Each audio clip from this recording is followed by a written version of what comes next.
سایت BBC Global News پادکست و خبر روز اون UN set to reimpose sanctions on Iran over its nuclear program. اول متن خبر رو کلا میخونیم. United Nations sanctions on Iran over its nuclear program look set to be reintroduced after the failure of a last-ditch diplomatic push to delay them. Iran's president has strongly criticized the US and other UN Security Council members for blocking Russia and China's efforts. Also, Democrats have released a new batch of files relating to the late convicted pedophile Jeffrey Epstein. Human rights experts warn that Russia's strategy of repression is spreading to other countries, and the passenger train celebrates its 200th birthday. تحلیل جمله جمله این خبر. UN set to reimpose sanctions on Iran over its nuclear program. خب همونطور که در زیرم میبینید UN یا United Nations set to reimpose sanctions اعمال مجدد کرد تحریم ها را on Iran over its nuclear program علیه ایران رو با توجه به برنامه هسته‌ایش. Released on 27 September 2025 Available for 89 days. چاپ شده توی 27 سپتامبر 2025 و در دسترس به مدت 89 روز. اولین جمله Diplomatic efforts by Iran's allies to delay their reimposition of United Nations sanctions have failed. تلاش‌های دیپلماتیک به وسیله allies ایران یعنی متحدای ایران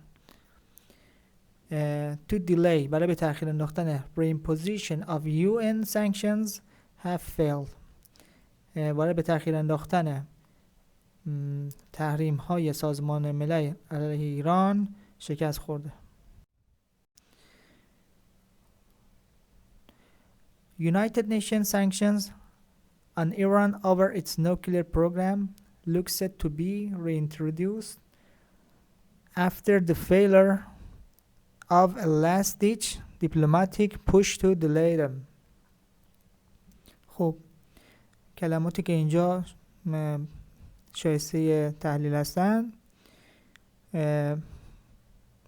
اعمال مجدد همون reintroduce با سولید مجدد last ditch یعنی تلاش دیچ معنی تلاشه last ditch یعنی آخرین تلاش ها push to delay them push هم یعنی در واقع حمایت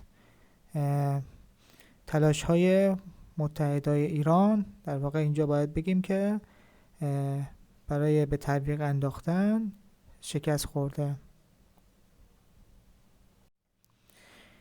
Iran's president has strongly criticized the US and other UN Security Council members for blocking Russia and China's efforts. خب میگه رئیس جمهور ایران به شدت انتقاد میکنه criticize یعنی انتقاد کرده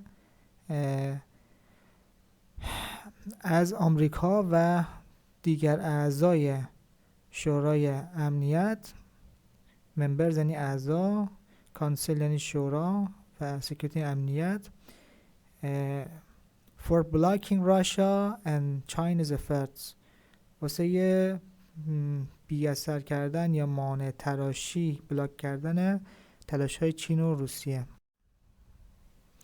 Also حالا خبرهای دیگهش Democrats have released a new batch of files relating to the late convicted pedophile Jeffrey Epstein. خب این موضوع داخلی تو آمریکاست که میگه دموکرات‌ها چاپ کردن یا منتشر کردن یک مجموعی از فایل ها مربوط به مرتبط به کودک آزاری اخیر این جفری اپستم هست که من نمیدونم کی هست.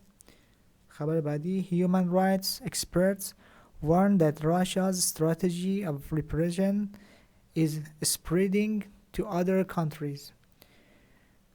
Human rights experts یعنی expert یعنی کارشناسان حقوق بشر. warn یعنی هشدار میدن the Russia's strategy of repression سرکوب،